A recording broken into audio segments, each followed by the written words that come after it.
Praise the Lord आप सभी को आज की मीटिंग में, आप सभी जो हमारे साथ जुड़े चर्च में आके आपने अपना टाइम को खुदा के लिए निकाला। आपने जाना कि परमेश्वर के भवन में रहना ही हमारे लिए उत्तम कार्य है और आप उसके भवन में आए और खुदा ने आपके लिए प्रोविजन प्रोवाइड किया कि आप यहाँ पे आके बैठ के परमेश्वर की इबादत कर पा रहे हैं, परमेश्वर के वचन को सुन पा रहे हैं। इसी वक्त मैं अपने ऑनलाइन व्यूअर्स को भी जो पावर ऑफ गॉड मिनिस्ट्री की कलीसिया से जुड़े हुए हैं, आपका मैं वेलकम करता हूं। Thanks for joining us.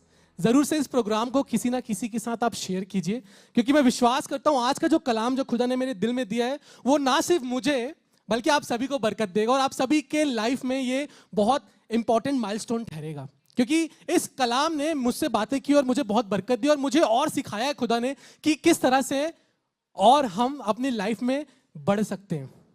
अभी हम लोग गाना गा रहे थे ना कि तू मेरा बल तू मेरी ढाल, उसमें एक लाइन था कि आंधी हो या चाहे हो तूफान, यीशु मेरा सर्वशक्तिमान। आपको मालूम है हमारी लाइफ में वो आंधी और तूफान क्या होता है? हमारी लाइफ में वो आंधी और तूफान होते हैं हमारे जीवन के वो संकट के समय, वो मुश्किल समय। बहुत बार ऐसा होता है कि आपकी लाइफ में अचानक से सब सही चल रहा होता है, लेकिन एकदम से कठिन समय आ जाते हैं। आपकी लाइफ बहुत स्मूथली चल रही है, बच्चे अच्छे हैं, वाइफ अच्छी है, हस्बैंड अच्छा है, फैमिली पूरी अच्छी है, जॉब अच्छी चल रही है, सब अच्छा चल रहा है, लेकिन अचानक से एक ऐसा वक्त आता है जब हमारी लाइफ में भी आंधी और तूफान आने लगते हैं। लेकिन मैं आपको बताना चाहूंगा कि इस आंधी और तूफान में भी एक है जो सर्वशक्तिमान है, और वो है हमारा परमेश्वर, हमारा प्रभु यीशु मसीह। और मैं आज का टाइटल आपको बताना चाहूंगा। मेरा आज का टाइटल है कठिन समय में की गई प्रार्थना के प्रभाव। मेरे साथ कहिए, कठिन समय में की गई प्रार्थना के प्रभाव। जी, दो चीजें, एक है कठिन समय और प्रार्थना का प्रभाव, ये दोनों साथ में चल रहे हैं। आपका कठिन समय आएगा और आप प्रार्थना के प्रभाव को देखेंगे। जो हमें ऑनलाइन देख रहे हैं आप भी लिख दीजिए, कठिन समय में की गई प्रार्थना के प्रभाव। हालेलुया। बताना चाहूंगा कि आप में से कितना अग्री करेंगे कि आप कठिन समय से होके गए हैं, या हो सकता है आप अभी जा रहे हो। और ऐसे समय में हम बहुत डिस्करेज हो जाते हैं, हमें समझ नहीं आता कि अब क्या करें, और धीरे धीरे हम बहुत निराश होने लगते हैं और हमारा विश्वास डगमगाने लगता है। लेकिन आज के इस कलाम से मैं बताना चाहूंगा कि कठिन समय में भी एक शस्त्र है हमारे पास, जिसके प्रभाव से हम उस कठिन समय को भी यूं निकाल देंगे। परमेश्वर हमें सामर्थ्य देगा और वो है प्रार्थना। और आज का टाइटल से मैं यही कवर करूंगा कि किस तरह से कठिन समय में हम अपनी प्रार्थना के प्रभाव से अपने लाइफ को उस जगह में पहुंचा सकते हैं जहां खुदा हमें ले जाना मांगता है। हालेलुया। बहुत बार होता है कि हमारे मसीह जीवन में बहुत सी आसान सी चीजें होती हैं और हमें लगता है कि हाँ, इसका प्रेयर करूंगा और खुदा मेरी सुन लेगा, और खुदा सुनता भी है, क्योंकि वो चीज कभी कभी आपने मन में बिठा ली होती है कि यार ये बहुत आसान है, इसके लिए तो एक छोटी सी दुआ करूंगा खुदा से और खुदा आप उसको पूरा कर देगा, और वो होते हुए देखते भी आप।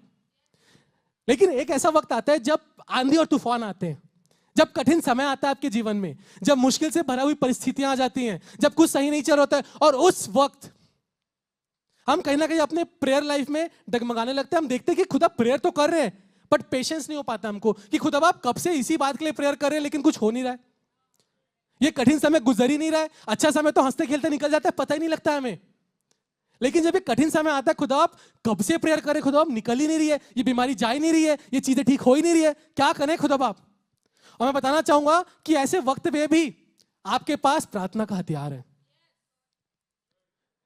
और जब आपको कुछ होता हुआ दिखे ना, तो विश्वास रखिए और प्रार्थना करते हैं, क्योंकि प्रार्थना के प्रभाव से मेरे भाई मेरी बहन और आप सबको मैं दिखाना चाहूंगा कि क्या कुछ नहीं हो सकता है। आपको लग सकता है कि आपकी प्रार्थना साधारण है, लेकिन बताऊं, आपका खुदा साधारण नहीं है।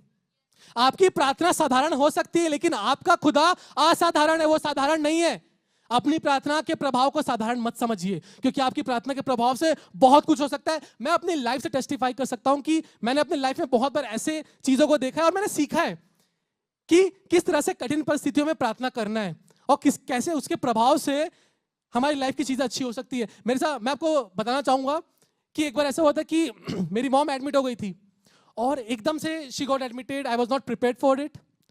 और when I went to hospital, जब मैं हॉस्पिटल गया, और वहाँ पे आपको पता है कि हॉस्पिटल में कितने चक्कर लगाने पड़ते हैं, कितना कुछ करना पड़ता है। तो एक ऐसा वक्त आया, मैं ऑलरेडी बॉडी में बहुत वीक था, मेंटली वीक था, फिजिकली वीक था, लेकिन एक ऐसा वक्त आया जब ऑलमोस्ट सब कुछ डॉक्यूमेंटेशन हो गई थी और मैं बहुत इरिटेट हो गया, फ्रस्ट्रेट हो गया। और उस कठिन समय में ना मैं बहुत फ्रस्ट्रेशन के साथ खुदा को चिल्लाने लगा कि क्या हो रहा है मेरे साथ खुदा बाप। आप बिलीव नहीं करेंगे, मैं बहुत जोर से चिल्लाने लगा उस जगह पे, क्योंकि मेरे साथ पहली बार ऐसा हो रहा था और मुझे समझ नहीं आ रहा था कि मैं कैसे डील करूं इससे। लेकिन उस वक्त एक ही चीज मेरे दिल में आई कि प्रार्थना कर। और जब प्रार्थना हुई तो मैंने उसके प्रभाव को अपने जीवन में देखा और अपनी मॉम को हील होते हुए दिखा है खुदा के नाम में। हालेलुया।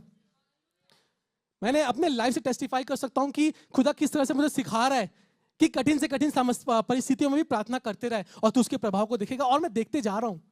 बहुत बार ऐसा हुआ कि मेरी आशा हिल गई, मुझे लगा कि अब कोई आशा नहीं, आगे कुछ होगा नहीं, चीजें नहीं हो रही हैं, आगे भी शायद नहीं होंगी, या कुछ चीजें खराब चल रही हैं और वो ऐसा क्यों हो रहा है, ये हट क्यों नहीं रहा है। लेकिन उस वक्त में खुदा ने ये सिखाया कि प्रार्थना करो और उसके प्रभाव को देखो।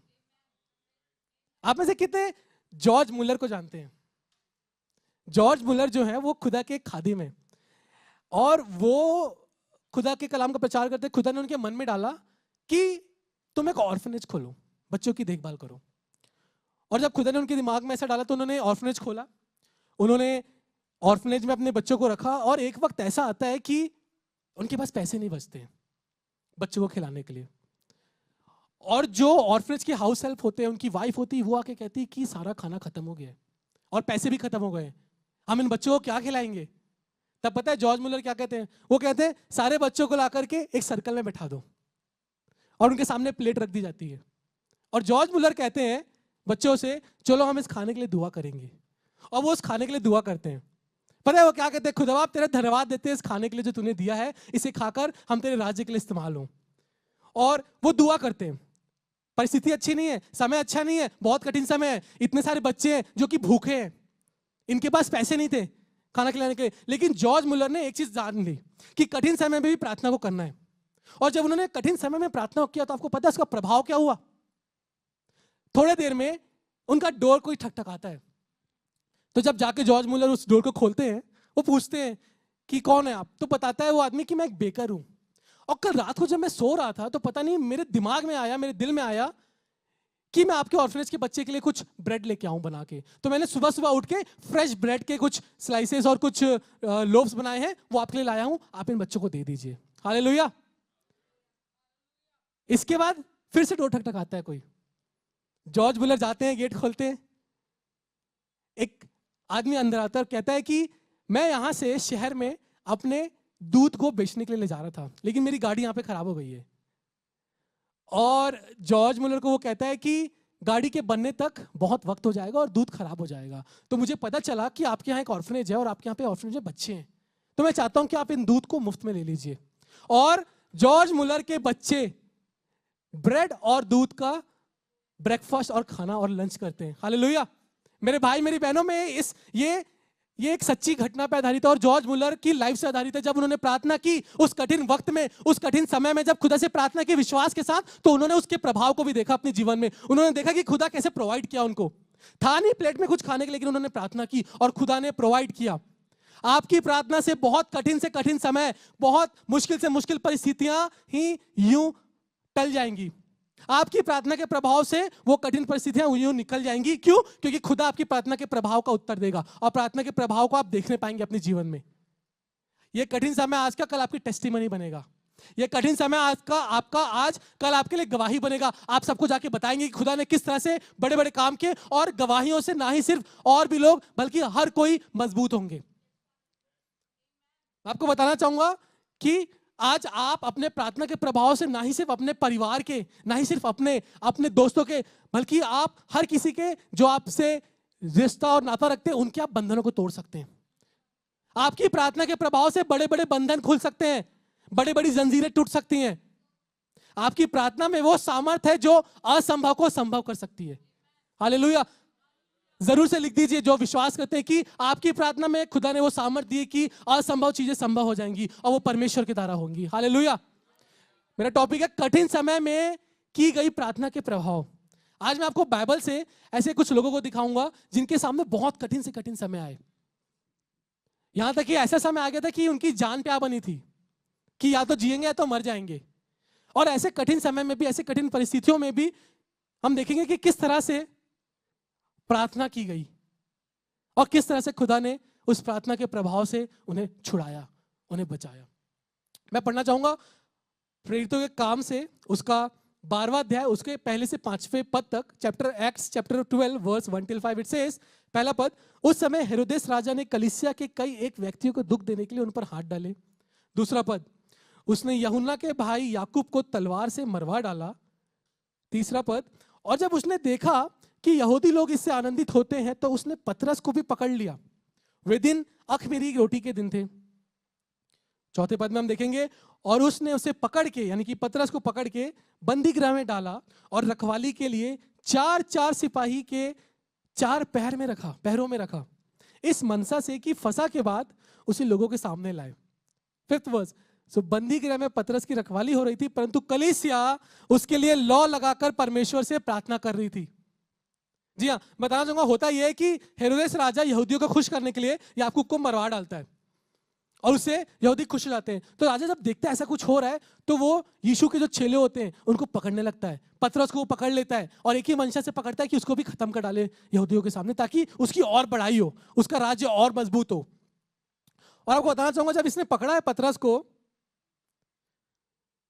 तो इसने इसके लिए बहुत टाइट सिक्योरिटी रख दी है, बहुत टाइट फोर्स रख दिया है। जी हाँ, एक और पतरस यहाँ पे परमेश्वर के कलाम का प्रचार कर रहा था और यहाँ पे अचानक से इसके ऊपर कठिन परिस्थिति आ गई है। पतरस के ऊपर एक कठिन समय आ चुका है और हेरोदेस ने उसको जेल में बंद कर दिया। आप बिलीव करेंगे कि एक आदमी के लिए उसने पूरी फोर्स लगवा दी है। 2-2 सिपाही, यानी कि 4 सिपाहियों को 4 पहर में रखवा दिया है। और यह भी लिखा है कि पहरुए भी बैठा दिए हैं गेट पे, मतलब सिपाही भी उसको प्रोटेक्ट कर रहे हैं, सिपाही भी उसको घेर के रखे हैं और आगे पहरुए भी बैठे हुए हैं। और इसके ऊपर ये कठिन परिस्थिति आ गई है। मैं बताना चाहूंगा, जब आप खुदा में खुद को जान लेंगे, कि जब आप जान लेंगे खुदा में आप चुने हुए हो, तो शैतान हर वो कोशिश करेगा कि आपको पटके। यहां पे पतरस खुदा का प्रचार कर रहा है, शैतान जानता है कि पतरस कौन है, खुदा ने पतरस को किसके लिए चुना है, और शैतान हर कोशिश कर रहा है कि पतरस के ऊपर कठिन से कठिन परिस्थिति ला दे, उसको पटक दे, उसको नाश कर दे, उसको खत्म करवा डाले। उसी तरह से हमारे लाइफ में भी शैतान जानता है कि खुदा ने आपके लाइफ में कोई बड़ा कार्य रखा है, खुदा ने आपके लाइफ में कोई बड़ी चीजों को रखा है, और वो हर कोशिश करेगा कि आपके ऊपर उन परिस्थितियों को ला दे, कठिन समय को ला दे, कि आपको पटक दे, आपका फोकस खुदा से हट जाए, आपका ध्यान उन कठिन समयों में चले जाए, उन कठिन चीजों में चले जाए, ना कि खुदा पे रहे। सोचिए, यहां पे पतरस बिना हथियार के है, लेकिन फिर भी उसकी प्रोटेक्शन, उसको घेरने, उसको कैद करने के लिए 4 सिपाही लगाए हैं, क्योंकि devil knows what he is in God. शैतान को पता है कि पतरस कौन है और खुदा उसके द्वारा क्या कुछ नहीं कर सकता है। और हेरोदेस ने 4 सिपाहियों को लगा दिया उसके लिए। बताना चाहूंगा, जब आप अपने लाइफ में कठिन परिस्थितियों से, कठिन समय से होकर जा रहे होंगे, तो ये जान लीजिए कि खुदा कुछ बड़ा करने पे है, क्योंकि खुदा पतरस के लाइफ के दौरान बहुत कुछ बड़ा करने पे था और इसीलिए उसके ऊपर ये परिस्थितियां आई। तो मेरे भाई मेरी बहन, जब आप किसी कठिन परिस्थिति से जा रहे होंगे तो ये जान लीजिए कि खुदा आपकी लाइफ में कुछ बड़ा करने पे है। आमीन, हालेलुया। मैं पढ़ाऊंगा आपको कि प्रार्थना के प्रभाव से क्या कुछ हो सकता है। हम पढ़ेंगे 5वें में लिखा है, परंतु कलीसिया उसके लिए लॉ लगाकर परमेश्वर से प्रार्थना कर रही थी। लॉ लगाकर परमेश्वर से प्रार्थना कर रही थी। लॉ लगा के, यानी कि रात के ये लोग परमेश्वर से प्रार्थना कर रहे हैं। कलीसिया, कठिन समय आया हुआ है, कलीसिया जान रही है कि ये कठिन समय है, ये एक मुश्किल परिस्थिति है, ये एक अच्छा टाइम नहीं है, यहाँ पे पतरस की जान को खतरा है, पतरस मारा जा सकता है। और कलीसिया इस बात की गंभीरता को जानते हुए क्या करी पता है, लॉ लगा करके परमेश्वर से प्रार्थना कर रही है पतरस के लिए। एक और पतरस कैद है और दूसरी ओर कलीसिया उसके लिए प्रार्थना कर रही है। एक रोज पतरस उस जगह में जहां पे सिर्फ खतरे हैं और दूसरी ओर कलीसिया उसके लिए प्रार्थना कर रही है। यहां पे मैं दिखाना चाहूंगा कि कलीसिया डिस्करेज नहीं हुई। कलीसिया के लोग जो है वो डरे नहीं, वो घबराए नहीं, उन्होंने हिम्मत करके, उन्होंने एक साथ मिलके लॉ लगा करके परमेश्वर से प्रार्थना की। मेरे भाई मेरी बहन, जब कठिन परिस्थिति आए, जब कठिन समय आए, तो घबराइए मत, डरिए मत, लॉ लगा करके परमेश्वर से प्रार्थना कीजिए, क्योंकि आपकी प्रार्थना के प्रभाव से हर चीजें हो सकती है, असंभव चीजें संभव हो सकती है। एक और राजा हेरोदेस इसे मार डालने की प्लानिंग कर रहा है, दूसरी ओर कलीसिया के लिए प्रार्थना कर रही है। एक और 4 सिपाही चारों पहर में इसको बैठ के इसकी रखवाली कर रहे, निगरानी कर रहे, दूसरी ओर कलीसिया लॉ लगा के इसके लिए प्रार्थना कर रही है। आप देखेंगे इनके प्रार्थना के प्रभाव से क्या कुछ हुआ है। हम आगे पढ़ेंगे कि किस तरह से खुदा ने पतरस के जीवन में कार्य किया, क्योंकि कलीसिया उसके लिए लॉ लगा के प्रार्थना करी थी। क्योंकि कठिन समय में भी कलीसिया ने जाना कि प्रार्थना के प्रभाव से सब कुछ हो सकता है। और कठिन समयों में भी कलीसिया एक साथ मिलके एकजुट होके लॉ लगा करके परमेश्वर से प्रार्थना कर रही है। बताना चाहूंगा, कलीसिया ने ये नहीं सोचा कि यार पतरस है, ये तो खुदा का जन है, खुदा का खादिम है, अभी इसने एक अंधे भिखारी को ठीक किया, अभी इसने एक लंगड़े भिखारी को ठीक किया, बड़े बड़े मिरेकल किए, ये तो खुद को ऐसे निकाल लेगा, ये तो खुद को बचा लेगा। कलीसिया रिलैक्स नहीं हो गई, लोग रिलैक्स नहीं हो गए। मैं दिखाना चाहूंगा कि ये लोग लॉ लगा के परमेश्वर से पतरस के लिए प्रार्थना कर रहे हैं। ये मुश्किल वक्त में भी बिना घबराए लॉ लगा के परमेश्वर से प्रार्थना कर रहे हैं। आज मैं आपको कहना चाहूंगा कि आप अपने खादिमों के लिए लॉ लगा करके प्रार्थना कीजिए। जी हाँ, कठिन समय हर किसी के लाइफ में आता है। शैतान हर कोशिश करता है कि खुदा के जनों को, खुदा के लोगों को गिराए, खुदा के लोगों के ऊपर परेशानी लाए, खुदा के लोगों के ऊपर प्रॉब्लम्स लाए। लेकिन हमारा ये एक काम है एज अ कलीसिया कि हमें लॉ लगा करके प्रार्थना करनी, क्योंकि कठिन समयों में परमेश्वर से प्रार्थना करने के प्रभाव से बहुत कुछ हो सकता है। बताना चाहूंगा कि आपके खादिम, जैसे हम अपने देखते हैं हमारे खादिमों को, वो लैंड की काम कर रहे हैं, चर्च की मीटिंग से काम कर रहे हैं, मीटिंग्स ले रहे हैं, उसके बाद फाइनेंसेस रेज करने हैं, बच्चों के ऑर्फनेज को देखना है, इतनी सारी चीजों को करना है, उनके ऊपर बहुत सारा लोड है और बहुत से प्रॉब्लम कठिन समय आते रहते हैं। लेकिन मैं बताना चाहूंगा कि मैंने देखा है पावर ऑफ गॉड मिनिस्ट्री में कि किस तरह से कलीसिया ने लॉ लगा करके अपने खादिमों के लिए प्रार्थना की है। मैं आज आपको एनकरेज करना चाहूंगा कि अपने खादिमों के लिए, अपने परिवार के लिए, अपने बच्चों के लिए, अपने लोगों के लिए लॉ लगा करके प्रार्थना कीजिए, क्योंकि आपके प्रार्थना के प्रभाव से बहुत कुछ हो सकता है। हालेलुया। मैं पेरेंट्स को कहना चाहूंगा, अपने बच्चों के लिए प्रार्थना कीजिए, लॉ लगा के प्रार्थना कीजिए। वो स्कूल में होते हैं, वो कॉलेज में होते हैं, वो ट्यूशन में होते हैं, किसी दूसरे स्टेट में पढ़ाई कर रहा है आपका बेटा, कोई दूसरे बाहर के कंट्री में वो पढ़ाई कर रहा है। कठिन समय शैतान कभी भी ला सकता है। आप अपने बच्चों के लिए लॉ लगा करके प्रार्थना कीजिए, कंटिन्यूअस प्रे कीजिए। बच्चों, अपने पेरेंट्स के लिए प्रेयर कीजिए। आपके पेरेंट्स दिन भर ऑफिस में, काम में बिजी रहते हैं, घर के कामों में, चीजों में करते रहते हैं, लेकिन आपका काम है अपने पेरेंट्स के लिए लॉ लगा करके प्रार्थना करनी है। यानी कि अपने पेरेंट्स के लिए कंटिन्यूअसली प्रार्थना करनी है, अपने पास्टर्स के लिए, अपने लोगों के लिए, अपने फ्रेंड्स के लिए, अपने परिवार के लिए आपको प्रार्थना करनी है, क्योंकि कठिन समय के प्रार्थना के प्रभाव से बहुत कुछ हो सकता है। मैं जब ये पढ़ रहा था तो मैं बहुत सोचा कि लॉ लगा के प्रार्थना करना, एक चीज मेरे दिमाग में है कि लॉ लगा मतलब मोमबत्ती से जो लॉ निकलती है वो लगा के प्रार्थना कर रहे हैं। बहुत बार मैं इसको ऐसे ही पढ़ देता था, लेकिन इस बार मैं जब इस समय को प्रिपेयर करता, खुदा ने बोला कि इस पे मेडिटेट कर, इस लॉ लगाने को समझो। और मैंने जब इसे खोला तो मुझे खुदा ने दिखाया कि लॉ लगाने का मतलब क्या होता है। आज आपको मैं बताना चाहूंगा लॉ लगाने का मतलब क्या होता है। पहला मतलब जो मैंने देखा वो है किसी काम की धुन लगाना। आपके स्क्रीन में होगा, लॉ लगाने का मतलब किसी काम की धुन लगाना पहला मतलब होता है। जी हाँ, धुन लगाना मतलब क्या होता है कि किसी चीज का होश नहीं है, किसी चीज के बारे में ख्याल नहीं है, किसी चीज का टेंशन नहीं है, आपका फोकस सिर्फ एक जगह पे है, आपके बैक ऑफ द माइंड में कुछ और चीज नहीं चल रही है। बहुत बार मैं भी प्रार्थना करता हूं तो बैक ऑफ द माइंड 10 चीजें चलती रहती है। ऑफिस का कॉल है, ऑफिस के काम है, घर की ये चीज करनी है, घर की वो चीज करनी है, प्रार्थना चल रही है, लेकिन पीछे बैक ऑफ द माइंड 10 चीज और चल रही है। लेकिन लॉ लगाकर प्रार्थना करना होता है धुन लगा के प्रार्थना करना, फोकस के साथ, बिना किसी चीज को सोचे, सिर्फ ये कि खुदा बाप मेरी प्रार्थना तू सुन, मेरी प्रार्थना का तू उत्तर दे, इस कठिन समय से मुझे निकाल, मुझे बचा खुदा, मैं तेरे पास आता हूं। धुन लगा करके प्रार्थना करना। दूसरा मतलब जो मैंने देखा है, उम्मीद रखना। जी हाँ, लॉ लगाने का मतलब होता है उम्मीद रखना। उम्मीद लगा के रखी कलीसिया यहाँ पे और वो प्रार्थना कर रही है।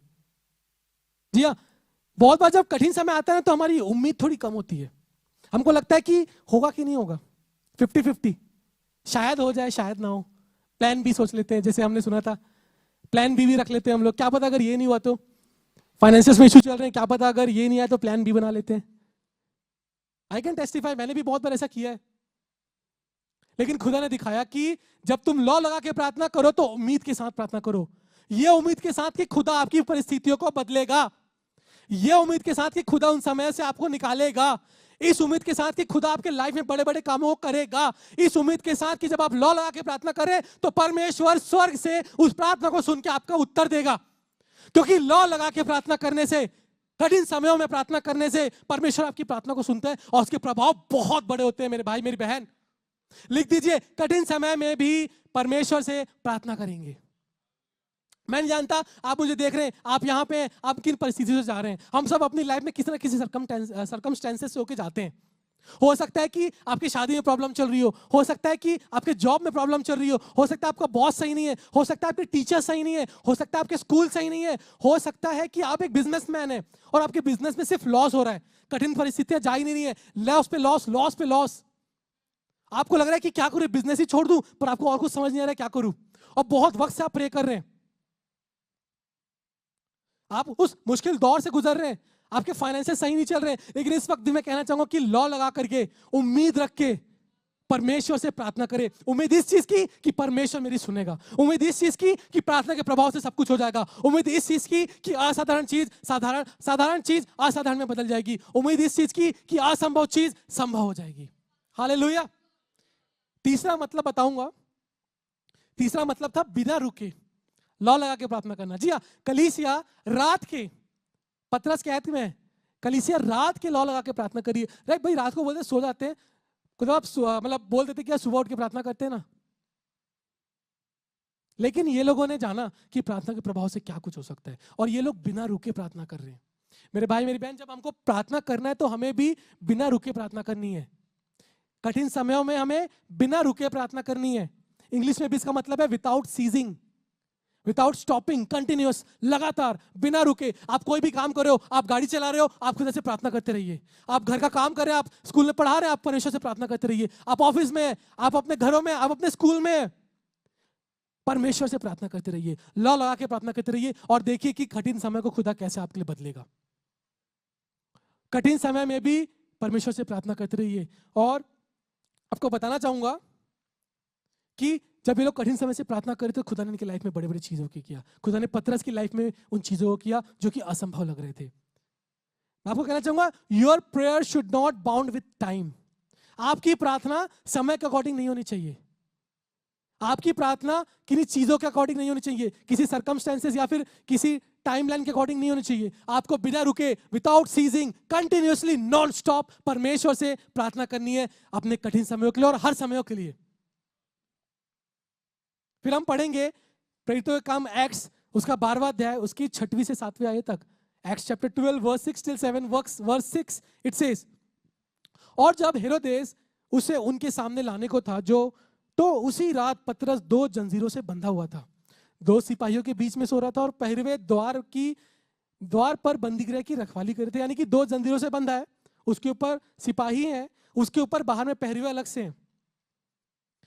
वर्स 7, तो देखो प्रभु का एक स्वर्गदूत आ खड़ा हुआ और उस कोठरी में ज्योति चमकी, और उसने पतरस की पसली पर हाथ मार के उसे जगाया और कहा, उठ, फुर्ती कर, और उसके हाथ से जंजीरें खुलकर गिर पड़ी। हालेलुया।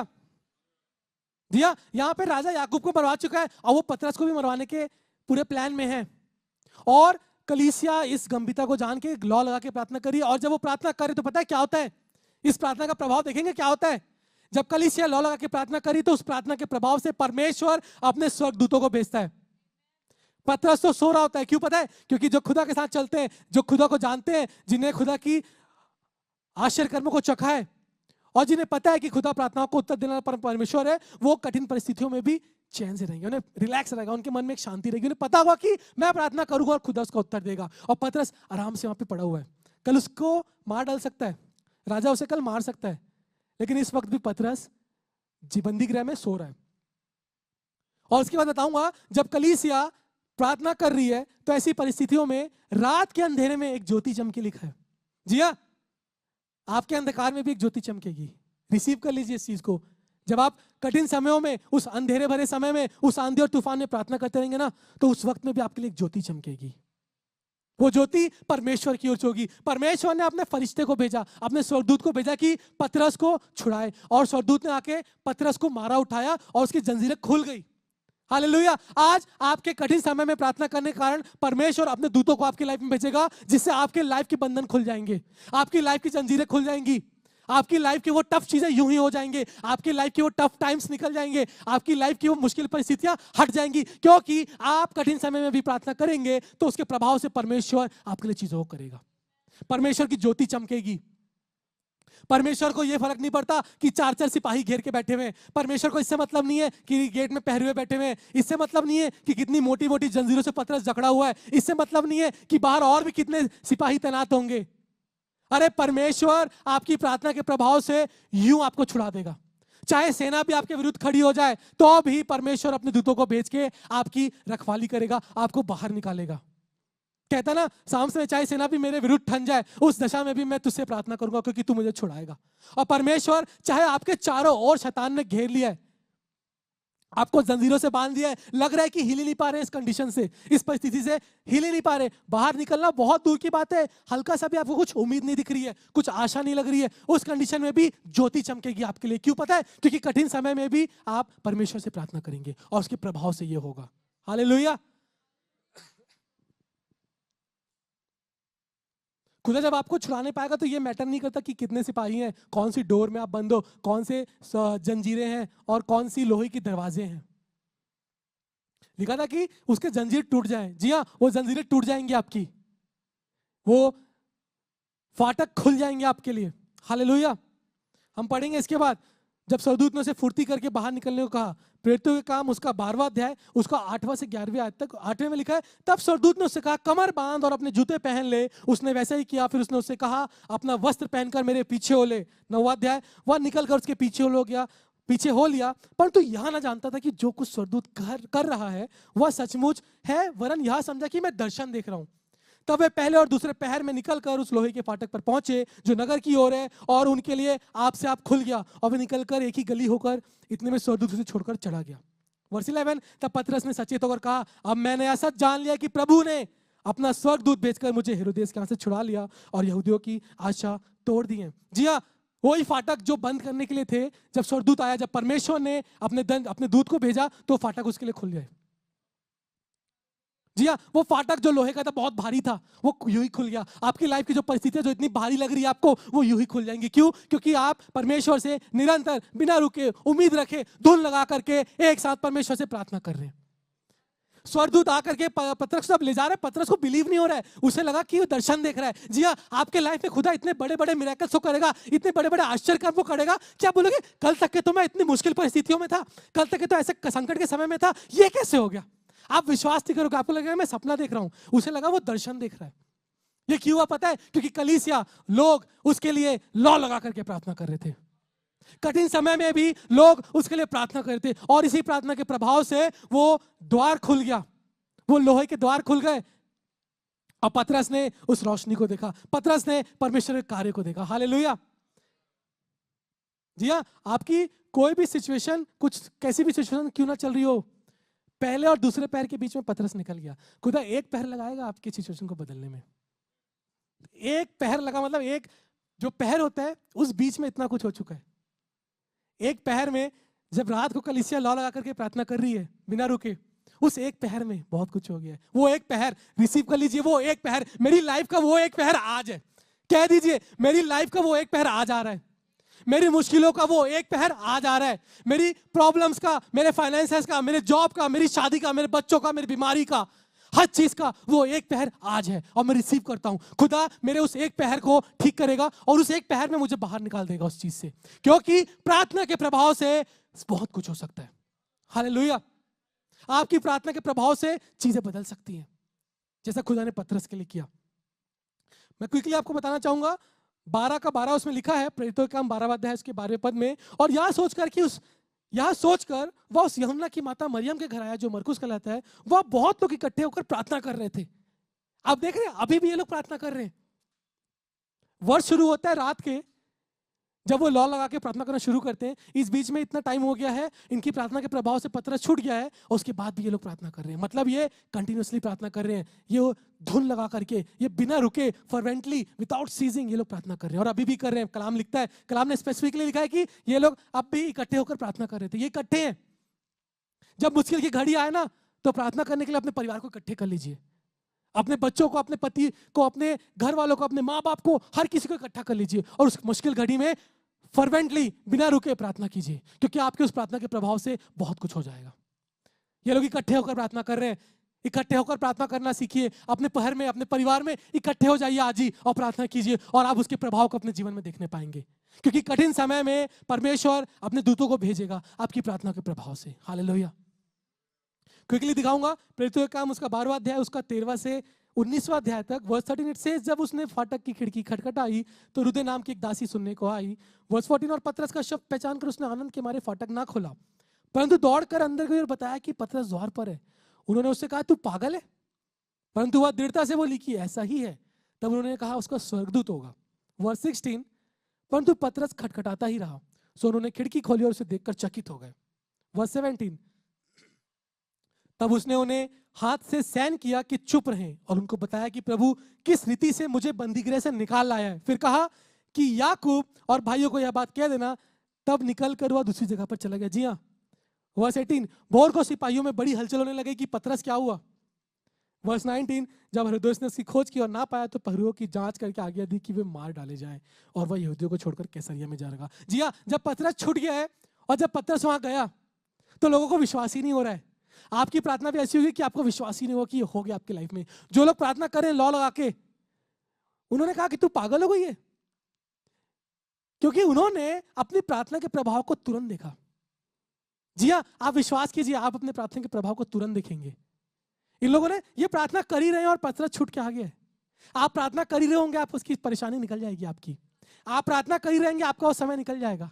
आप प्रार्थना कर ही रहेंगे, आपकी वो जो शादी रुकी हुई है वो हो जाएगी। आप प्रार्थना कर ही रहेंगे, आपके जो बिजनेस में लॉस हो रही है वो पूरा हो जाएगा। आप प्रार्थना कर ही रहेंगे, आपका बच्चा जो फेल होते जा रहा है वो खुदा में बढ़ेगा और वो पास होने लगेगा। आप प्रार्थना कर ही रहेंगे, वो एडमिशन कॉलेज में जो नहीं हो पा रहा है वो हो जाएगा। आप प्रार्थना कर ही रहेंगे, आप जो बेड में बिस्तर में लेटे हुए बीमारी से जकड़े हुए उससे आप चंगे हो जाएंगे। जी हाँ, आप प्रार्थना कर ही रहे होंगे और खुदा आपके लिए चीजों को कर देगा और आप अपने प्रार्थना के प्रभाव को देखेंगे। जिस तरह से वो लोग प्रार्थना कर ही रहे थे और पतरस छूट के आ गया। कहिए मैं प्रार्थना कर ही रहूंगा और मैं अपने, लिख दीजिए, मैं प्रार्थना कर ही रहूंगा और मैं अपने प्रार्थना के प्रभाव को देखूंगा। Hallelujah, hallelujah. जी हाँ, ये दासी को विश्वास तक नहीं हुआ, लोगों को विश्वास तक ही नहीं हुआ कि प्रार्थना के प्रभाव से क्या कुछ हो सकता है। मैं आपको कहना चाहूंगा कि दृढ़ होकर लॉ लगा करके धुन के साथ बिना रुके परमेश्वर से प्रार्थना करते रहिए।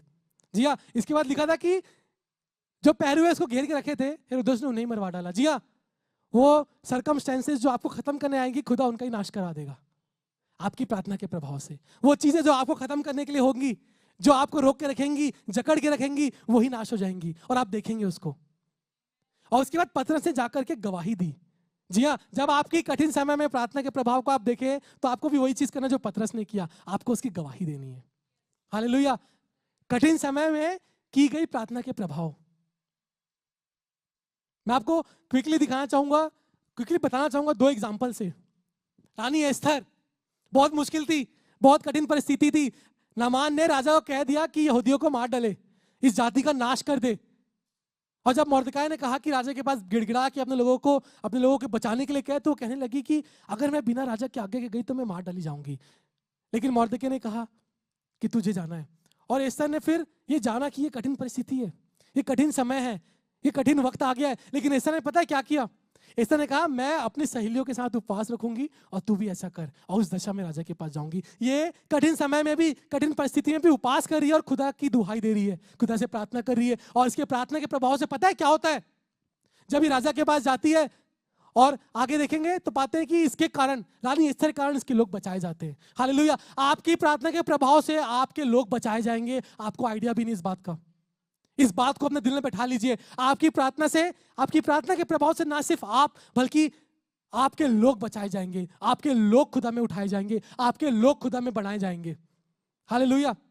दानियल को कह दिया गया था कि प्रार्थना नहीं करना। दानियल एक ऐसा पुरुष था जो खुदा की प्रार्थना करता था बिना रुके, धुन में, fervently. He was a man of prayer.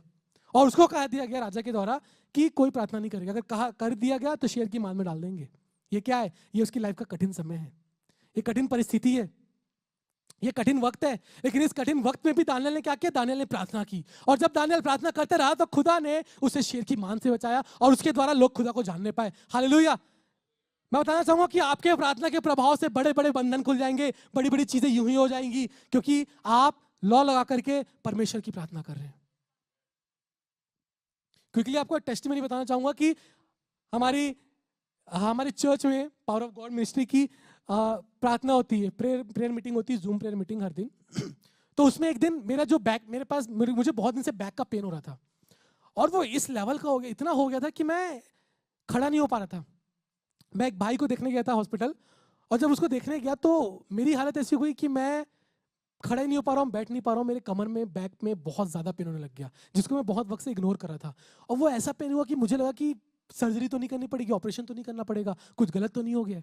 और मैं घबराने लग गया और मैंने प्रार्थना की। और पता है, जब मैं उस दिन वापस आया, मैंने अपना टेस्ट कराया, और जब मैं वापस आया तो जब मीटिंग हुई तो मैंने sister Nutan and brother Ritvik भाई, हम सब थे, मैंने उनसे कहा कि मेरे लिए प्रार्थना कीजिए, मेरा बैक दुख रहा है। पहले मैं हिचकिचा रहा था, लेकिन फिर मैंने बोला कि नहीं, I have to speak, I have to tell, pray for me. और जब उन्होंने प्रार्थना की, मैं आपको बताना चाहूंगा कि खुदा ने उस प्रार्थना के प्रभाव से मुझे हील किया। उसी दिन मैं इस बात को मैंने महसूस किया और मैंने देखा है। मेरा जो बैक पेन जो इतना हो रहा था कि मैं बैठ नहीं पा रहा था, घड़ी घड़ी मुझे दुखता था वो बैक पेन, हर थोड़ी देर बाद मुझे ऐसे करके खड़ा होना पड़ता था।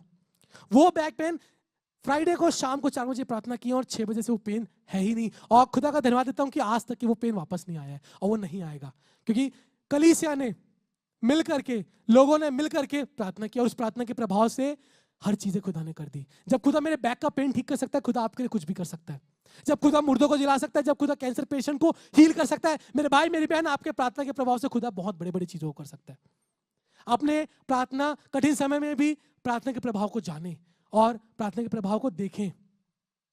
बताना चाहूंगा, हम कोलार गए हुए थे और कोलार में क्रूसेड के लिए हमारे खादिम पास्टर पीटर बेंजामिन और पास्टर रुशिदा बेंजामिन थे। और जब प्रीचिंग का वक्त आया, शाम को जब मीटिंग होनी थी तो बहुत भीड़ आ गई थी, लेकिन अचानक से मौसम खराब हो गया और मौसम ऐसा हुआ कि अब तो बारिश हो जाएगी, और बहुत तेज बारिश, और वेदर फोरकास्ट भी था कि बहुत तेज बारिश होने वाली है। लेकिन मैंने देखा कि हमारे खादिम ने क्या किया। हमारे खादिम ने सबको साइड में ले गए, सबको बुलाया, हम सबको हाथ पकड़े खड़ा करा के सबको बोला कि प्रार्थना करो, pray pray, and we started praying. और जब सब मिलकर प्रार्थना करने लगे, सबने मिलकर प्रार्थना की, तो एक ऐसा वक्त आया कि स्टेज में सब खड़े और सब प्रार्थना कर रहे हैं और बारिश हो रही है। बारिश शुरू हुई, लेकिन जितने स्पीड से आई थी उतने स्पीड से ही बंद हो गई और वो क्रूसेड बहुत सक्सेसफुल हुआ। और एक और चीज, जैसे ही क्रूसेड खत्म हुआ और जैसे ही हम अपने सिटी जाने के लिए वापस निकले, तब बारिश वापस शुरू हो गई। ये प्रार्थना के प्रभाव से हुआ है। जी हाँ, कठिन समय में, मुश्किल समय में, असंभव परिस्थितियों में आपको क्या करना है? आपको खड़े होकर के प्रार्थना करना है और आप उस प्रार्थना के प्रभाव को देखेंगे, असंभव चीजों को संभव होते हुए देखेंगे। Hallelujah, hallelujah. मैं उम्मीद करता हूँ आप आज के इस वचन से ब्लेस्ड हुए होंगे। खुदा ने आपके दिलों से बात की होगी, खुदा ने आपसे बात की होगी, खुदा ने आपको बताया होगा कि आपके प्रार्थना के प्रभाव से क्या कुछ नहीं हो सकता है। मैं फिर से आप सबसे कहना चाहूंगा कि प्रार्थना करते रहिए अपने कठिन समय में, लौ लगा के, उम्मीद के साथ, धुन के साथ, बिना रुके, फॉरवेंटली, विदाउट सीजिंग। खुदा से प्रार्थना, हम तुझसे प्रार्थना करेंगे और हम उसके प्रभाव को अपने जीवन में देखेंगे, क्योंकि तू हमारे लिए सब कर देगा। हमारी आंधी, हमारी तूफान, हमारी प्रॉब्लम्स, हमारी परिस्थितियों को तू बदलेगा, तू शांत करेगा उन आंधियों को, उन तूफानों को, और तू हमें छुड़ाएगा। खुदा आप एक एक व्यूअर्स को तेरे हाथ में देते हैं, चर्च के एक एक जन को तेरे हाथ में देते हैं। खुदा आप हमारी अगुवाई कीजिए, हमें ब्लेस कीजिए और हमारे संग साथ रहिए। खुदा आप सारा आदर, सारी महिमा सिर्फ और सिर्फ तुझे, क्योंकि तू योग्य है। ये छोटी सी विनती सुनिए और ग्रहण कीजिए, आमीन। कहीं मत जाइएगा, ये ऑफरिंग का वक्त होगा। ये वो वक्त होगा जब हम खुदा के भवन में अपनी भेंटों को लाएंगे। जी हाँ, बताना चाहूंगा कि पावर ऑफ गॉड मिनिस्ट्री अभी चर्च लैंड बिल्डिंग के प्रोसेस में है और चर्च के लैंड के लिए हम ऑफरिंग रेस कर रहे हैं। जी हाँ, हमें अभी 1 करोड़ की जरूरत है। मैं आपसे बात करना चाहूंगा, आपको कहना चाहूंगा कि किस वचन ने और पावर ऑफ गॉड मिनिस्ट्री के कलामों ने, पावर ऑफ गॉड मिनिस्ट्री ने आपके दिल को छुआ है, आपको ब्लेस किया है और आप सक्षम हैं और खुदा आपसे बात कर रहे हैं कि आप दे सकते हैं और आपके मन में आ रहा है कि दीजिए। यदि आप 1 करोड़ दे सकते हैं तो जरूर से अपने हाथों को बढ़ाइए। खुदा ने आपको बहुतायत से दिया है, आप अपने हाथों को बहुतायत से बढ़ाइए खुदा के भवन के लिए। आपके स्क्रीन में QR कोड और बैंक की डिटेल्स होंगी, जरूर से अपने हाथों को बढ़ाइए ताकि खुदा का ये काम हो सके। यदि आप 1 करोड़ नहीं दे सकते तो कोई बात नहीं, हो सकता है कि आप 10 लाख दे सकते हैं। खुदा ने आपको इस योग्य बनाया है, खुदा ने आपके दिलों में ये बात रखी है। तो अगर कोई 10 लोग भी मिलकर 10 लाख देंगे तो हम इस काम को कर पाएंगे, हम खुदा के इस भवन को बना पाएंगे। हो सकता है आप 10 लाख भी दे ना पाए, आप 1 लाख दे सके तो कोई बात नहीं। अगर खुदा आपके दिलों में 1 लाख देने के लिए दे रहा है, कह रहा है, तो जरूर से अपने हाथों को बढ़ाइए। अगर 100 लोग भी 1 लाख देंगे तो हम ये काम को कर पाएंगे। यदि 1 लाख नहीं, आप 50,000 दे पा रहे हैं और खुदा आपसे कह रहा है कि दे दे, तो जरूर से अपने हाथों को बढ़ाइए, क्योंकि हो सकता है 200 लोग भी अगर 50,000 देंगे तो हम इस काम को कर पाएंगे। काम बड़ा है लेकिन हमें विश्वास है खुदा इसे कर देगा। हो सकता है आप 10,000 दे पा रहे हैं, तो जरूर से अपने हाथों को बढ़ाइए। अगर 1,000 लोग भी 10,000 दे दें तो हम इस काम को कर पाएंगे। हो सकता है आप बोल रहे कि मैं 10,000 भी नहीं दे पाऊंगा, खुदा कह रहा है कि जो तेरे पास है तेरा बेस्ट है वो दे दे। हो सकता है आप 5,000 दे सकते हैं, तो अपने हाथों को बढ़ाइए। अगर 2,000 लोग भी 5,000 देंगे तो हम इस काम को कर पाएंगे। आप अपना बेस्ट लाइए। आपके पास जो बेस्ट है, जो खुद आपके दिल में डाल रहा है, जो खुद आपसे बात कर रहा है, अपना बेस्ट लाइए और उस ऑफरिंग को दीजिए। आपके स्क्रीन में फिर से वो QR कोड और बैंक डिटेल है, अपने हाथों को बढ़ाइए और खुद आपको ब्लेस करेगा। आइए इस ऑफरिंग के लिए प्रार्थना करें और कहीं मत जाइएगा। इसके बाद हमारे प्रेयर वॉरियर्स हैं जो आपके लिए प्रार्थना करेंगे, बने रहिएगा।